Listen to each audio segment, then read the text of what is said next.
9 on Your Side starts now. Good morning, Tri-State. We have new information on that former Tri-State man who is now accused of murdering a student at the University of Utah. Austin Boutain is now charged with aggravated murder, criminal homicide, and robbery.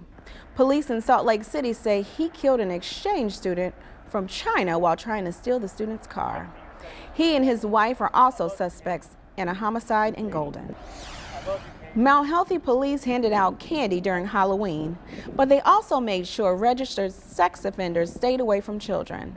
They and other departments enforced Ohio's no candy law. It prohibits sex offenders from decorating, wearing costumes, or giving away candy. The Browns are blaming the Bengals for a botched trade involving A.J. McCarron. The Bengals submitted their paperwork to the NFL before yesterday's trade deadline, but the Browns did not. The Browns claim they sent their document to the Bengals and it wasn't passed along. After enduring freezing temperatures and rainy weather at his son's sports games, a Tri-State man decided to invent something to keep him warm and dry. And tonight, he will be on Shark Tank for his idea. Rick Peskovitz says the show actually contacted him 2 years ago. He says his Facebook page for his invention, Under the Weather, went viral, and the sharks took notice. The first time Peskovitz set up his pod, he says his children were less than thrilled.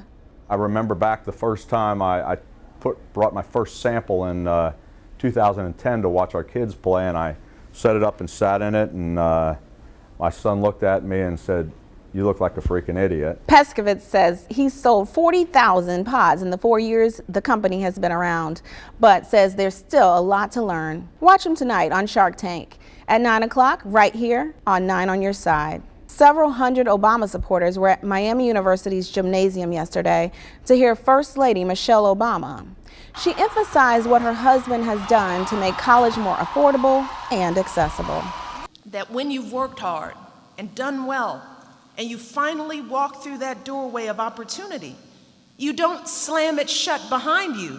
You reach back and you give other folks the same chances that help you succeed. We had hoped to get 500,000 people here. I would call it a win for the entire city. Downtown is dark and quiet this morning. Soon the morning rush will move in, but it won't look like this. Now the cleanup is underway, but it didn't look like this last night. Blink brought huge crowds to the downtown district and created a new set of challenges for police.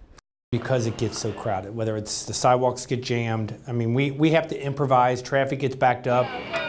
Having worked all the way through the night throughout this, I can tell you there's nothing critical that I'm aware of. We will be checking in with organizers and the city to get official numbers on the 4-day event.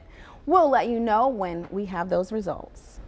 The Cincinnati Music Festival is the second largest R&B festival in the entire country. You can see the night is just getting started, and look how many people are here.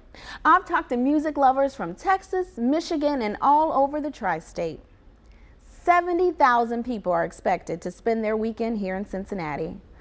Organizers say this year's attendance is through the roof, and according to them, it's going to be a dance party like we have never seen. The festival started in 1962 and has only gotten bigger each year. Organizers say the 3-day event brings $11 million to the city.